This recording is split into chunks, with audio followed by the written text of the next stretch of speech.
It's LA Visualization. Come back to another video. No, I haven't changed that intro. No, I changed it too.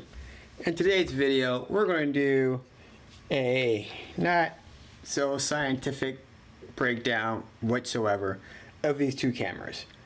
Right here, the Nikon Z6II, which is a full frame camera with a 24 megapixel sensor, and this is the Nikon Z50II with a 20.9 megapixels APS-C sensor.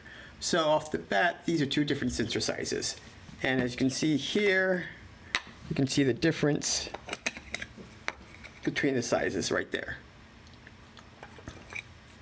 So the reason why I'm comparing these two is to figure out, if you want to do content creation, which camera of these which should you get, because the Nikon Z6II is old technology, but right now you could probably get one used between probably $1,000 and $1,500, and since you're getting something used, you're getting a full frame camera, as opposed to the Nikon Z50II, which is roughly $900. Now, the Z52 has new technology in it, which means that it has the X-Speed 7 processor in this camera, as opposed to the Nikon Z6II, it has the X-Speed 6 processor. Even though it has two of them in there, the autofocus is not the same as the Nikon Z52 whatsoever. So what are the differences between these two cameras? Well, if you turn them over, you can see that with the Nikon Z6II, the screen doesn't swivel all that well. That's basically all you're going to get. With the Z52, you get to come out, look down, and selfie mode, of course. So depending on your use case is which one you'll like better. I noticed that if I want to vlog, then the Z52 is hands down the better camera to get if you want to vlog on it. Because, I mean, not saying you can't vlog on a Z6II, you can, but you won't have any idea of what your frame looks like. However, there is a caveat. You can know what your frame looks like if you use the SnapBridge software, the software app called SnapBridge. With that, you can't see your frame and what you look like. But now that means you either have to put your camera on top of here and mount it so you can see what you're looking at, which is a good idea, you know. But that's basically the only way I think you can vlog with the Nikon Z6II.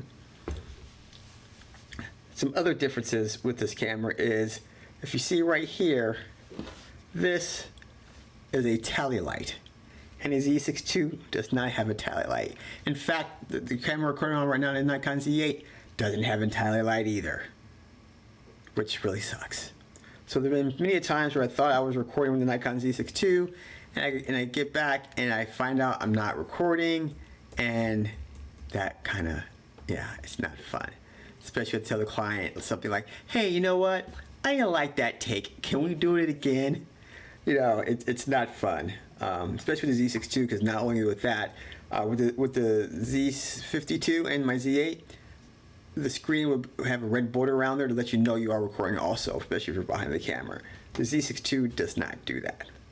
Some other differences between these two cameras is that this shoots 422, this shoots 420, but the Nikon Z52 shoots 420, if I'm correct. It shoots 420 internal in log, which is great. The Z6II only does that if you have a Atomos Ninja monitor. If you have an Atomos Ninja monitor, you can export. You can go out to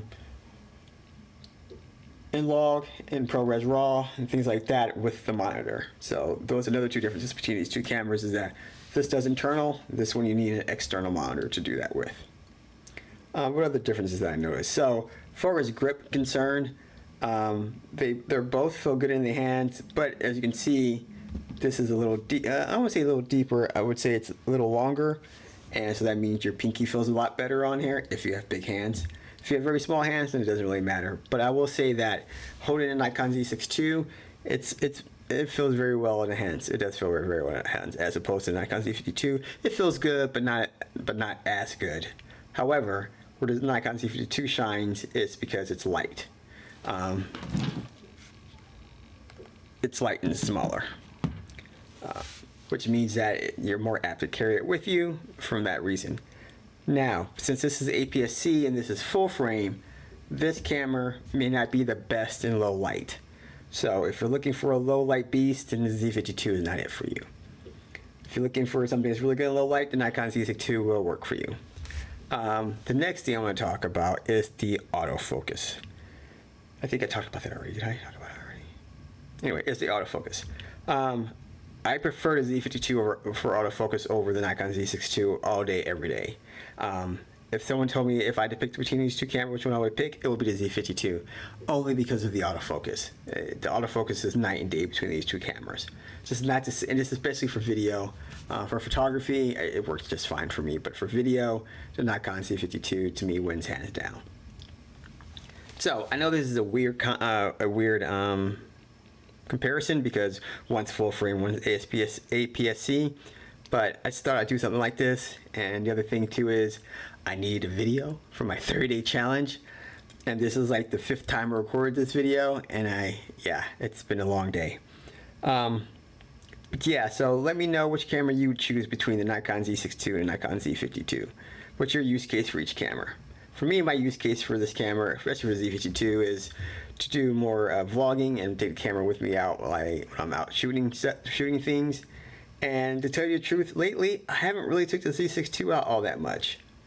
Usually I use the Z6II right now as my B cam when I'm doing video for my clients. That's basically all I use my Z6II for.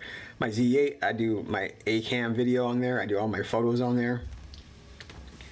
For a while, that was my travel camera too, because I just love that camera so much. But after a while, carrying that beast, it gets old. So that's part of the reason why I got the Z52. But now I'm just rambling. Anyways, let me know in the comments which camera would you choose between Nikon Z6II and Nikon Z52. And I will see you tomorrow.